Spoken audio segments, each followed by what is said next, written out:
고독사란 홀로 살다가 지병이나 사고, 자살 등의 원인으로 죽음을 맞이하는 것으로, 이웃과 가족이 존재하더라도 죽음의 사실을 모른 채 일정 시간이 흐른 뒤에 타인에 의해서 발견이 됩니다.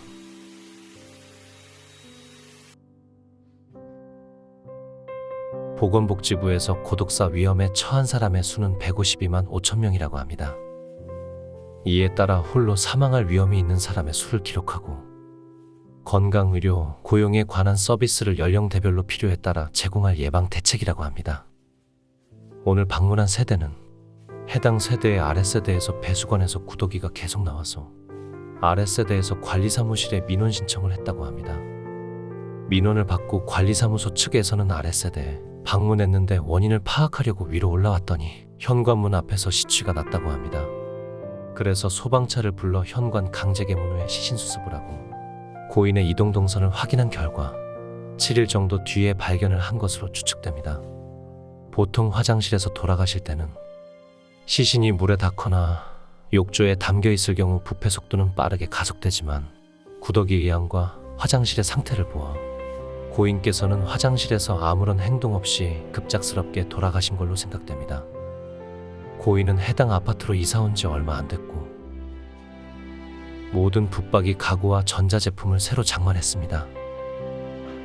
붙박이 장식장에는 고인께서 좋아하는 피규어들과 술들이 즐비했습니다. 자기만의 공간에 얼마나 들뜬 마음으로 계셨을까요? 정리를 하면서도 마음이 아팠던 점이 고인은 40대이며 유족이 이혼한 아내 한 분이었습니다. 그러나 아내분은 유품 상속을 포기하여 유품 처리는 저희 업체의 권한으로 진행되었습니다. 고인께서는 7일 만에 돌아가셨고 화장실에서 돌아가셨기 때문에 집안 전체에서 깊은 시취가 나기보다는 주된 자리인 화장실에서만 시취가 많이 나서 집중적으로 2회에 나눠 청소하기로 했습니다.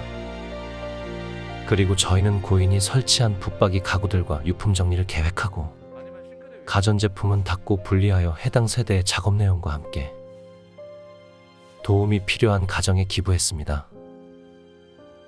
지난 고독사 영상 중 어느 댓글을 보고 생각했습니다. 희망을 놓은 분들보다는 희망을 가지고 나름 일도 하고 치료도 하면서 살기 위해 노력하다 마지막에 지병 악화, 사고 등으로 혼자 계실 때 돌아가신 분들이 대부분입니다. 라는 댓글을 보고 나의 단편적이고 주관적인 생각이 타인에게 불편함을 줄 수도 있구나라고 다시 생각하게 되었습니다.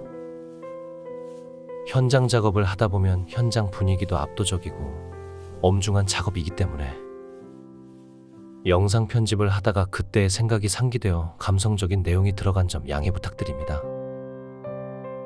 물론 고독사는 다양한 이유로 발생할 수 있습니다. 가족이나 지인들과의 관계와는 무관하게 혼자 살다가 지병, 사고 혹은 극단적 선택으로 인해 죽음을 맞이하는 경우가 많습니다. 또한 어떤 상황에서도 혼자 계시는 분들이 있을 수 있고 발견이 빠를지 혹은 늦을지는 우연이나 환경에 따라 달라질 수 있습니다. 현실적인 대비와 예방을 위한 노력은 자신의 안전과 건강을 지키는 데 도움이 될 수 있습니다. 주변 사람들과 소통하고 필요한 도움을 구하는 것도 중요합니다. 가족, 친구 또는 지인들과 연락을 유지하면서 상황을 공유하고 더 나은 방향으로 나아갈 수 있도록 지지를 받을 수 있습니다. 개인적 노력, 주변의 작은 관심과 더불어 국가 차원에서의 전방위적인 고독사 예방 대책이 필요한 시점이라 생각합니다. 지역사회 활동에 참여함으로써 사회적 네트워크를 확장하고 새로운 사람들과 친목을 도모할 수 있습니다. 건강 상태를 체크하고 필요한 치료를 받는 것이 중요합니다. 질병이나 사고 등으로 갑작스럽게 혼자 사는 상황이 발생할 수 있으므로 건강을 지속적으로 관리해야 합니다. 혼자 사는 경우 급격한 변화나 위험 상황에 대비하는 것이 필요합니다. 화재, 낙상, 의식 잃음 등에 대비하여 적절한 예방책을 마련하고 위험 요소를 최소화하는 것이 중요합니다. 고독감이나 우울감을 느낄 때는 전문적인 상담을 받거나 지원 기관을 찾는 것이 도움이 될 수 있습니다. 정신건강 전문가와 상담하거나 지역사회 서비스를 이용하는 것도 있습니다. 자신만의 관심사나 취미를 가지고 삶의 의미를 부여하는 것도 중요합니다. 취미 활동이나 봉사 활동 등을 통해 자신의 역량을 발휘하고 사회와의 연결을 강화할 수 있습니다. 마지막으로 고독감과 어려움을 극복하기 위해서는 자신을 위로하고 돌보는 것이 중요합니다. 현실적인 대비와 예방은 물론 자신을 사랑하고 존중하는 마음을 가지며 더 나은 삶을 위해 노력해야 합니다. 모든 시청자들의 안녕과 행복을 항상 응원하겠습니다. 다음 날은 입주 청소로 관련하여 방문하게 되었습니다. 전날은 1차적으로 고인의 유품 정리와 붙박이장 철거로 모든 집기를 꺼내고 화장실의 체액을 모두 닦았으며 살균 소독 탈취 오존 발생 작업을 통해 세대 내부의 안 좋은 물질을 제거하고 공기 탈취 작업을 했었습니다. 이 정도의 작업 과정은 보통 하루 정도 소요됩니다. 처음 해당 세대의 소식을 접하고 방문을 했을 때 해당 아파트에서는 모든 작업이 끝나고 입주 청소를 해야 할 때 제게 부탁했습니다.